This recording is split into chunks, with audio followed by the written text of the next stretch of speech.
Okay, let's look into the relationship of the bourgeois and the proletarians from the communist perspective.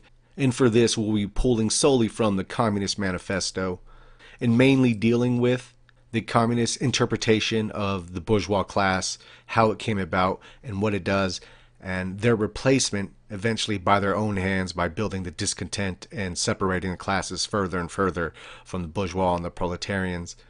And then some of their solutions to the bourgeois problem. All right, so let's get into it.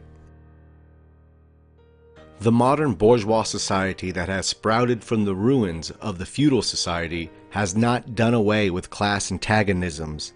It has but established new classes, new conditions of oppression, new forms of struggle in place of the old ones. Our epoch, the epoch of the bourgeoisie, possess, however, this distinct feature. It has simplified class antagonisms.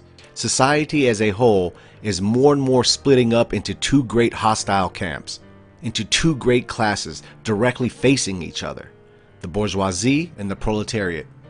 This market, talking about the capitalist market now, this market has given an immense development to commerce, to navigation, to communication by land.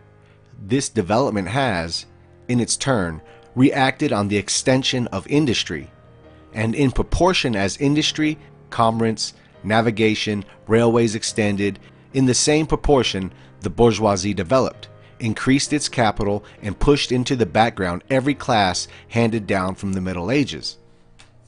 The bourgeoisie, wherever it has got the upper hand, has put an end to all feudal, patriarchal, idyllic relations.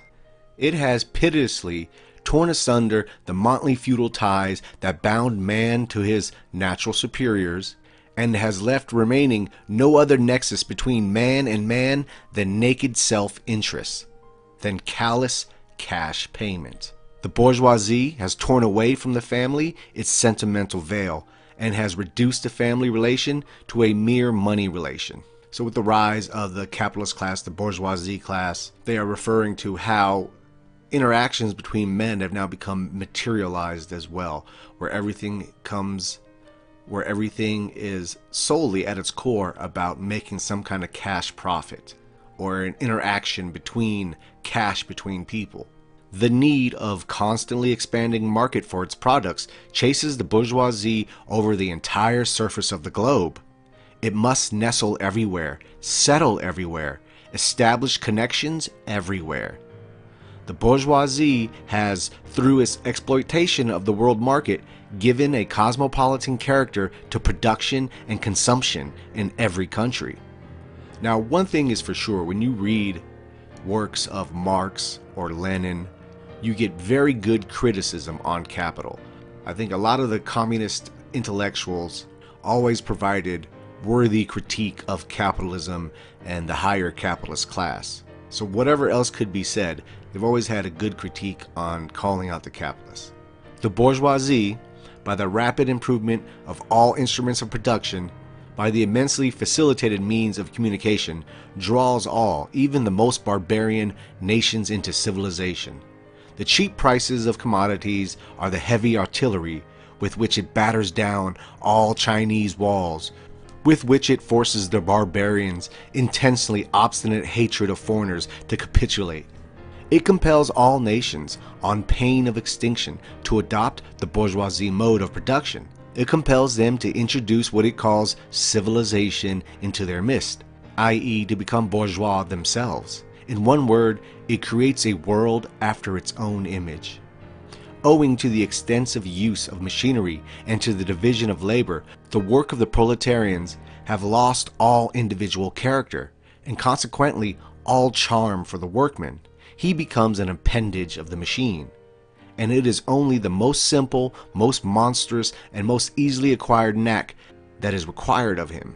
Hence, the cost of production of a workman is restricted almost entirely to the means of subsistence that he requires for maintenance and for the propagation of his race.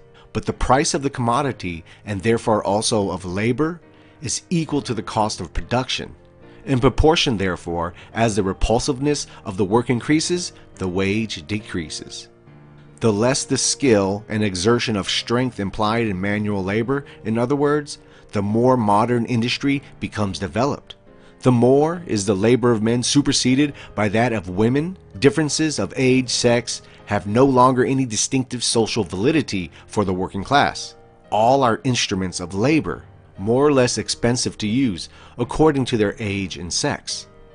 The essential conditions for the existence and for the sway of the bourgeois class is the formation and augmentation of capital. The condition for capital is wage labor. Wage labor rests exclusively on the competition between the laborers. The advance of industry, whose involuntary promoter is the bourgeoisie, replaces the isolation of the laborers due to the competition by the revolutionary combination due to association. The development of modern industry, therefore, cuts from under its feet the very foundation on which the bourgeoisie produces and appropriates products. What the bourgeoisie therefore produces, above all, are its own gravediggers. Its fall and the victory of the proletariat are equally inevitable. The communists are distinguished from the other working class parties by this only. 1. In the national struggles of the proletarians of the different countries, they point out and bring to the front the common interests of the entire proletariat, independently of all nationality. So a universal workers' party as opposed to traditionally the nationalist worker parties. 2. In the various stages of development which the struggle of the working class against the bourgeoisie has to pass through, they always and everywhere represent the interest of the movement as a whole. All property relations in the past have continually been subject to historical change consequent upon the change in historical conditions. The French Revolution, for example, abolished feudal property in favor of bourgeois property. The distinguishing feature of communism is not the abolition of property generally, but the abolition of bourgeois property. But modern bourgeois private property is the final and most complete expression of the system of producing and appropriating products. That is based on class antagonisms, on the exploitation of the many by the few. In this sense, the theory of the communists may be summed up in a single sentence: abolition of private property. We communists have been reproached with the desire of abolishing the rights of personally acquiring property as a fruit of a man's own labor, which property is alleged to be the groundwork of all personal freedom, activity, and independence. Hard-won, self-acquired, and self-earned property. Do you mean the property of the petty artisan and of the small peasant? A form of property that preceded the bourgeois form? There is no need to abolish that. The development of industry has to a great extent already destroyed it, and is still destroying it daily. Which is, another irony of today, especially in a place like America, especially these people that support the free market. Oh, freedom, our personal property. How many people actually own the home they live in? And how many people are in debt paying off the home you live in? I can guarantee you it's vastly lopsided as to the number of people that actually own their home and the land around them, as opposed to people paying interest on a loan to own. It's the most frustrating part about the quote-unquote free market. It's a veil placed over people's eyes that this freedom exists, that they actually own themselves. And so they're making that point in the Communist Manifesto. Like how you're saying we're trying to get rid of small property, but that's exactly what you're doing. They go on, and your education, is that not also social and determined by the social conditions under which you educate, by the intervention, or direct or indirect, of society by means of schools? The communists have not invented the intervention of society in education. They do but seek to alter the character of that intervention and to rescue education from the influence of the ruling class. The bourgeois claptrap about the family and education, about the hollowed correlation of parents and child, become all the more disgusting the more, by the action of modern industry, all the family ties among the proletarians are torn asunder, and their children transformed into simple articles of commerce and instruments of labor. that still exists today. This hypocrisy of this party going on and on about the family, but meanwhile having a kind of system, supporting a kind of system that completely materializes the family. And not only that, but it allows a market that can prey on the family and the individual as a whole, let alone the whole nation. Let us now take wage labor. The average price of wage labor is the minimum wage, i.e. that quantum of the means of subsistence, which is absolutely requisite to keep the laborer in bare existence as a laborer. What therefore the wage laborer appropriates by his means of labor merely suffices to prolong and to reproduce a bare existence. We by no means intend to abolish this personal appropriation of the products of labor, an appropriation that is made for the maintenance and reproduction of human life, and that leaves no surplus wherewith to command the labor of others. All that we want to do away with is the miserable character of this appropriation, under which the laborers live merely to increase capital, and is allowed to live only so far as the interest of the ruling class requires it. In the bourgeois society, living labor is but a means to increase accumulated labor. In communist society, accumulated labor is but a means to widen, to enrich, to promote the existence of the laborer. You are horrified at our intending to do away with private property, but in your existing society, private property is already done away with for 9/10 of the population. Its existence for the few is solely due to its non-existence in the hands of those 9/10. You reproach us, therefore, with intending to do away with a form of property, the necessary condition for whose existence is the non-existence of any property for the immense majority of society. In one word, you reproach us with intending to do away with your property. Precisely so. That is just what we intend. From the moment when labor can no longer be converted into capital, money, or rent, into a social power capable of being monopolized, i.e. from the moment when the individual property can no longer be transformed into the bourgeois property, into capital, from that moment you say individuality vanishes? You must therefore confess that by individual you mean no other person than the bourgeois, than the middle class owner of property. This person must, indeed, be swept out of the way and made impossible. Communism deprives no man of the power to appropriate the products of society. All that it does is to deprive him of the power to subjugate the labor of others by means of such appropriations. The communists are further reproached with desiring to abolish countries and nationality. The working men have no country. We cannot take from them what they have not got. Since the proletariat must first of all acquire political supremacy, must rise to be the leading class of the nation, must constitute itself the nation, it is so far itself national, though not in the bourgeois sense of the word. National difference and antagonism between people are daily more and more vanishing, owing to the development of the bourgeoisie, to freedom of commerce, to the world market, to uniformity in the mode of productions and the conditions of life corresponding thereto. The supremacy of the proletariat will cause them to vanish still faster. United action of the leading civilized countries at least is one of the first conditions of the emancipation of the proletariat. In proportion as the exploitation of one individual by another will also be put an end to, the exploitation of one nation by another will also be put an end to. In proportion as the antagonism between classes with the nations vanishes, the hostility of one nation to another will come to an end. Now, in my own opinion, coming from a third position mentality, this is something, I think capitalism and communism have a lot in common. I think they both materialize people. I think they both look at history through a material lens, and I think they both try to globalize people. So this is just one of those examples where I think they overlap with each other. I do think that ideal of any kind of functioning globalization is heavily utopic, kind of disregards nature, history, and the differences that arise from such. We go on. The charges against communism made from a religious, a philosophical, and generally from an ideological standpoint are not deserving of serious examination. Does it require deep intuition to comprehend that a man's ideas, views, and conception, in one word, man's consciousness, changes with every change in the conditions of his material existence, in his social relations, and in his social life?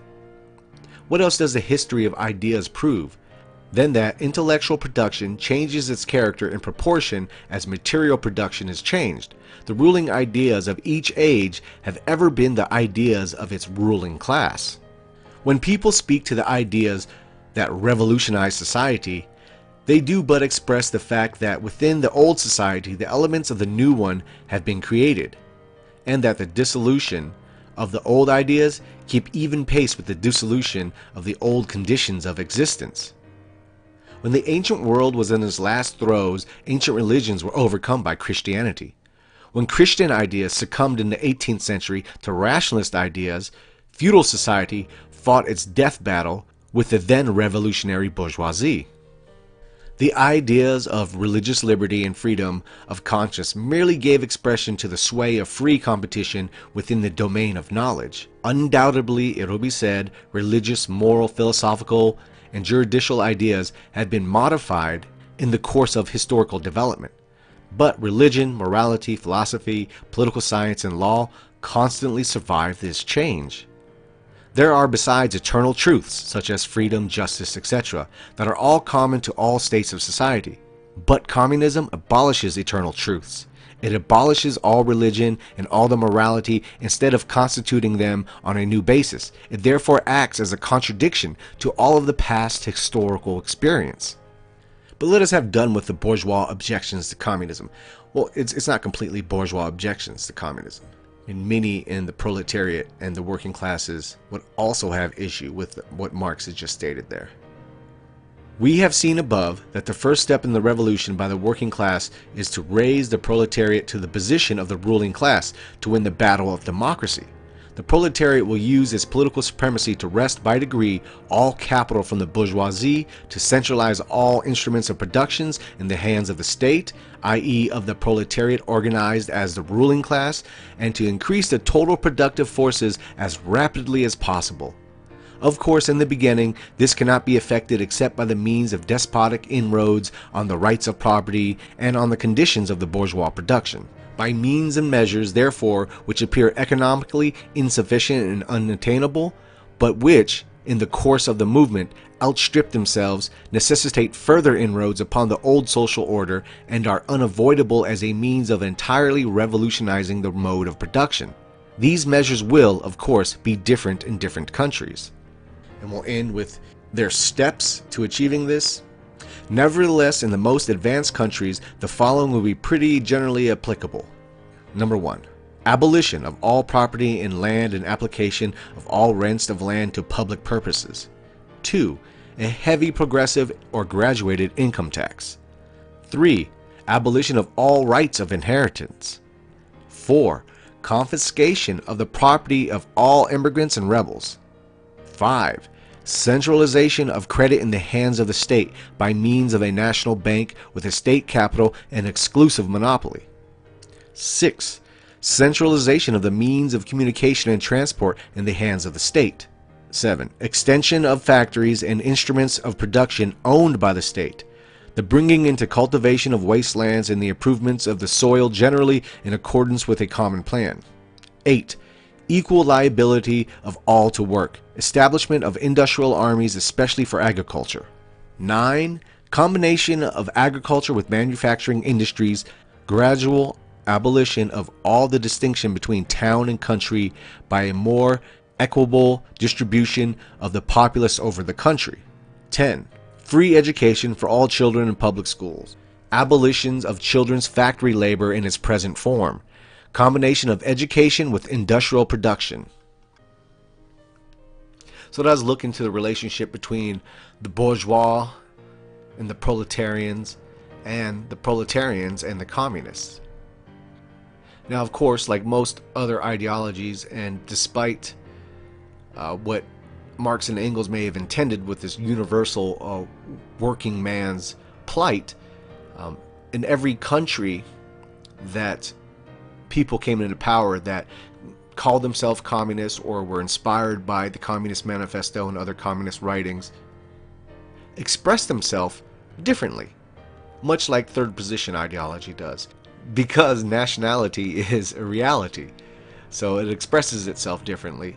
But what is expressed in the manifesto is a basic design to build those foundations, which different rulers and different parties and different revolutionary parties in different countries have done to what was acceptable to their own palate. So yes, that was the relationship between the bourgeois and the proletarians. Further reading, the Communist Manifesto.